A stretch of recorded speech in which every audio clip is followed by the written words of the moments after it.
Hello all, welcome back.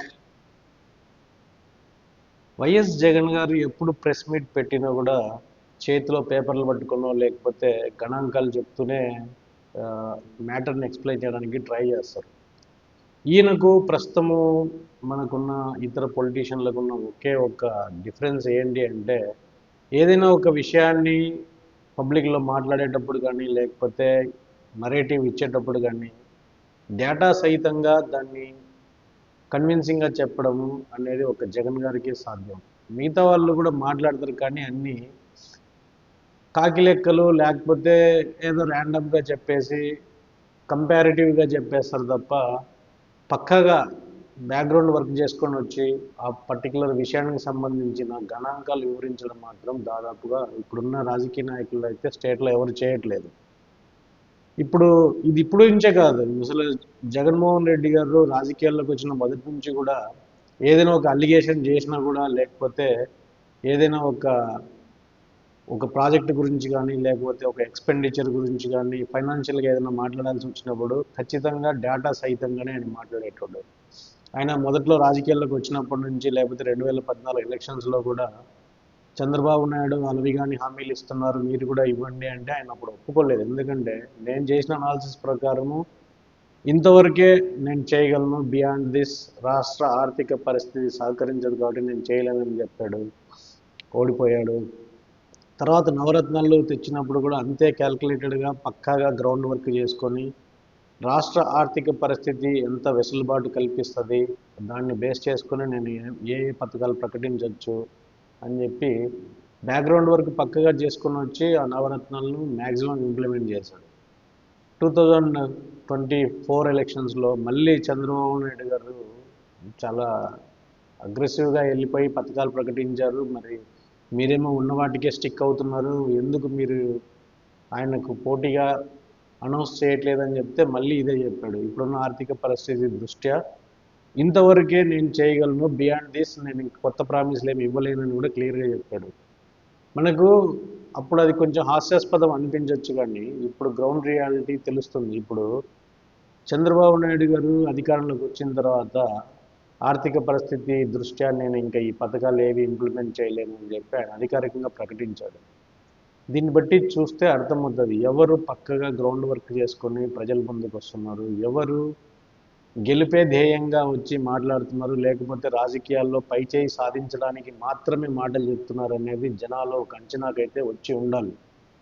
అంటే పార్టీల పక్కన పెట్టండి, లేదంటే మీరు ఎంత చెప్పినా కూడా నాకు ఆ పార్టీ మీద ఉన్న అభిప్రాయం పోదు లేకపోతే అభిమానం పోదు అంటే అది డిఫరెంట్ టాపిక్. అట్లీస్ట్ మనం న్యూట్రల్గా ఉండి ఆలోచిస్తే ఎవరు ఖచ్చితంగా గ్రౌండ్ వర్క్ చేసి చెప్తున్నారు, ఎవరు రాజకీయ పరంగా మాట్లాడుతున్నారు అనే అంచనాకైతే మనం రావాలి. అలా అంచనాకు వచ్చినప్పుడు మాత్రం ఖచ్చితంగా మనకు కనిపించేది జగన్మోహన్ రెడ్డి. ఆయన మాత్రమే పక్కాగా ఏదైనా కూడా ఒక విషయం గురించి మాట్లాడాలి అన్నప్పుడు కొంచెం గ్రౌండ్ వర్క్ చేసుకొని వచ్చి ఆ గణాంకాలన్నీ తెచ్చుకొని విశదీకరించే పరిస్థితి అయితే ఉంది ఆయన ప్రెస్ మీట్లలో. ఈవెన్ నిన్న ఆయన ప్రెస్ మీట్ పెట్టాడు రాష్ట్ర ఆర్థిక బడ్జెట్ గురించి, చంద్రబాబు నాయుడు గారు చేసిన ప్రసంగాలు లేకపోతే వాళ్ళ బడ్జెట్ ప్లాన్ బట్టి ఈయన చెప్పాడు. అసలు ఈయన టర్మ్లో జగన్మోహన్ రెడ్డి గారి టర్మ్లో వాళ్ళ కరపత్రికలో ఈనాడు అలాగే తెలుగుదేశం నాయకులు కూడా రాష్ట్ర ఆర్థిక అప్పులు 9.5 లక్షల కోట్లు ఎంతో అని చెప్పి ఊరికే మాట్లాడేసారు. సెంట్రల్ గవర్నమెంట్ ఏమో వాళ్ళకు ఉన్నది 4.5 లక్షల కోట్లు ఎంతో ఉన్నాయి, అందులో కూడా చంద్రబాబు నాయుడు గారు దిగిపోయిన తర్వాత వీళ్ళు చేసింది 1.5 లక్షల కోట్లు 2 లక్షల కోట్లు చేశారు. ఆ తర్వాత ఈ కార్పొరేషన్ అప్పులు ఇవన్నీ కలిపితే మ్యాక్స్ వెళ్తే 6.5 కోట్ల దాకా వెళ్ళి ఉండొచ్చు అని చెప్పారు. కానీ చంద్రబాబు నాయుడు అనుకో అలాగే వాళ్ళ కరపత్రికలో దాన్ని 9.5 లక్షల కోట్లు 10 లక్షల కోట్లకి వెళ్ళిపోయింది. జగన్మోహన్ రెడ్డి సెంట్రల్ గవర్నమెంట్ ఏజెన్సీలకి కాగ్ రిపోర్టర్లో సరైన ఇన్ఫర్మేషన్ ఇవ్వట్లేదు, దాచిపెడుతున్నాడు, అందుకే యాక్చువల్ రియాలిటీ బయట రావట్లేదు, మభ్య పెడుతున్నారని చెప్పి జనాల ముందుకెళ్ళి వితౌట్ ఎనీ ఎవిడెన్స్ ప్రాపగెండా చేశారు. నమ్మేటోళ్ళు నమ్మినారు. బట్ ఇప్పుడు వాళ్ళే అధికారికంగా లెక్కలు ప్రకటించినప్పుడు ఏం చెప్పారు? నిన్న 6.5 లక్షల కోట్లే అని చెప్పారు.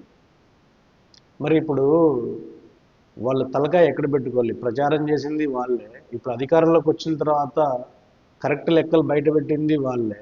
మరి ముందు వాళ్ళకు ఎవిడెన్స్ ఎక్కడి నుంచి వచ్చింది అనేది వాళ్ళే చెప్పాలి. ఇప్పుడు ఆ గ్యాప్ ఏదైతే వీళ్ళు ఇంక్రీజ్ చేసి చూపించారో దానికి బేస్ ఏంటి అనేది ఖచ్చితంగా చంద్రబాబు నాయుడు గారు వాళ్ళ పార్టీ సభ్యులే చెప్పాలి. అంతకుముందు 10,5 లక్షల కోట్లు 10,5 లక్షల కోట్లు 10 లక్షల కోట్లు అప్పు చేశారని చెప్పి ఏ డేటా ఆధారంగా వాళ్ళు మాట్లాడారో వాళ్ళు ఇప్పుడు చెప్పాలి. జగన్మోహన్ రెడ్డి గారు క్లియర్గా చెప్తున్నారు, అన్నీ గవర్నమెంట్ పబ్లిష్ చేసిన లెక్కలు నిన్న ఒకదాని తర్వాత ఒకటి పెట్టి అన్ని చూపించకుండా చెప్పారు. ఇది ఇది ఇంత చేసాము, ఆయన దిగిపోయిన నాటికి ఇంత ఉండే ఖజానాల్లో, మేము తర్వాత ఇంత మేరకు అప్పులు చేసాము, మేము దిగిపోయిన నాటికి పరిస్థితి ఇది. ఈరోజు చంద్రబాబు నాయుడు గారు వచ్చిన తర్వాత దాదాపు 70 నుంచి 90 వేల కోట్లు అప్పు చేశారు.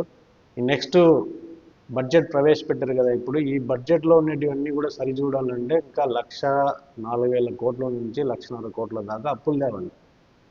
సో ఇవన్నీ గణాంక సహితంగా ఆయన వివరించారు. ఇప్పుడు నేను పాయింట్ చెప్పొచ్చేదంటే నేను ఎవరిని వెనకేసుకొని రావడం కాదు, కానీ రాజకీయాలు చేసే చోట రాజకీయాలు చేయాలి, కానీ ఇలా ప్రాపగెండా చేయడం అనేది ఇన్కరెక్ట్.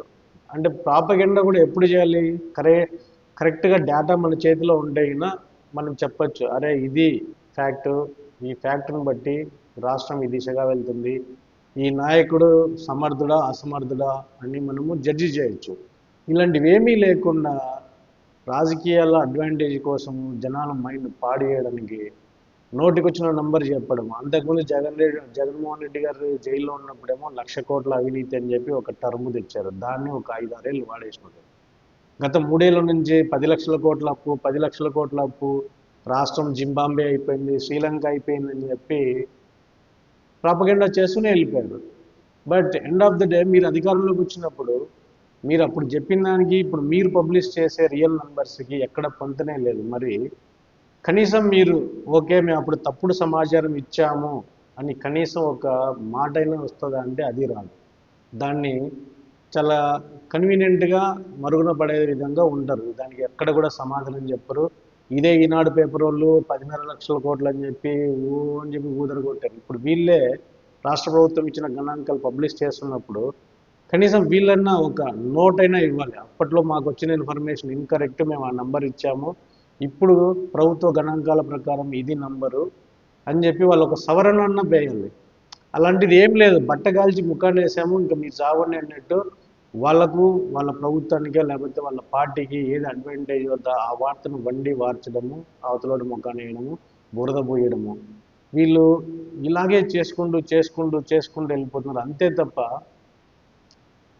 ఎప్పుడైనా ట్రెడిషనల్ పాలిటిక్స్ అనే దాని నుంచి బయటికి వచ్చి ఆ సాంప్రదాయవాదులు ఎలా రాజకీయాలు చేశారో అలిగేషన్స్ చేసుకుంటా బురద పూసుకుంటా అది ఎప్పటికీ కొనసాగే విధంగానే వీళ్ళు ఉన్నారు తప్ప, అరే మనం వచ్చాము ఇప్పుడు ఎక్కడ చూసినా కంప్యూటరైజ్ అయిపోయింది, ఎక్కడి నుంచైనా సమాచారం తెచ్చుకునే వెసులుబాటు ఉంది, మనం ఏదైనా ఒక అలిగేషన్ వేసినా ఒకటి చెప్పినా కూడా సమాచార సహితంగా చెప్పాలి అనే స్పృహ అయితే ఈరోజు కూడా లేదు. జగన్మోహన్ రెడ్డి గారిని మళ్ళీ వీళ్ళే తప్పు పడతారు. ఆయన ఎంత పక్కాగా ఇవన్నీ ఫాలో అయిపోయి కాంపిటేటివ్ స్టడీ చేసి జస్ట్ లైక్ అండ్ ఎంఎన్సి, మనము ఒక ఎంఎన్సి కంపెనీలో ఎలా అయితే స్టాండర్డ్ ప్రాసెస్ ఫాలో అయిపోయి ప్రతిదీ కూడా డేటా సహితంగా వాళ్ళు ప్రొజెక్ట్ చేసి డెసిషన్స్ తీసుకుంటారో అదే రీతిలో జగన్మోహన్ రెడ్డి గారు కూడా చేస్తున్నారు. దాన్ని అప్రిషియేట్ చేయకపోగా అదేదో మహా నేరం అన్నట్టు వీళ్ళు దాన్ని రాసుకురావడము, ఆయన చెప్పిన ఆ నంబర్స్కి వీళ్ళు సమాధానం అయితే చెప్పట్లేదు, కన్వీనియంట్గా స్కిప్ చేసుకుని వెళ్ళిపోతున్నారు తప్ప ఆయన ఏదైతే పాయింట్స్ రైజ్ చేశారో దాన్ని అడ్రస్ చేసే సాహసం అయితే ఎవరు చేయట్లేదు. ఎవరు కూడా మేము అది విననట్టు మేము అది చూడనట్టే బిహేవ్ చేస్తున్నారు తప్ప అధికార పక్షం వాళ్ళు స్ట్రైట్ ఫార్వర్డ్గా ముందుకు వచ్చి జగన్ ఈ నెంబర్స్ చెప్పారు బట్ ఇవి యాక్చువల్ నెంబర్స్, ఇది కంపారిజను అని చెప్పి దాన్ని ఎవరు కూడా జస్టిఫై చేయడానికో లేకపోతే కౌంటర్ చేయడానికో కూడా ట్రై చేయట్లేదు. దట్ షోస్ జగన్ రెడ్డి చెప్పింది ఎంత కరెక్టు, వీళ్ళు ఊరికే గాల్లో మాటలు ఎలా చెప్తున్నారు, ఆ నంబర్స్ అంతా అన్ని గాలి లెక్కలు ఎలా చెప్తున్నారు అనేది మనకి చాలా క్లారిటీగా అర్థమవుతుంది.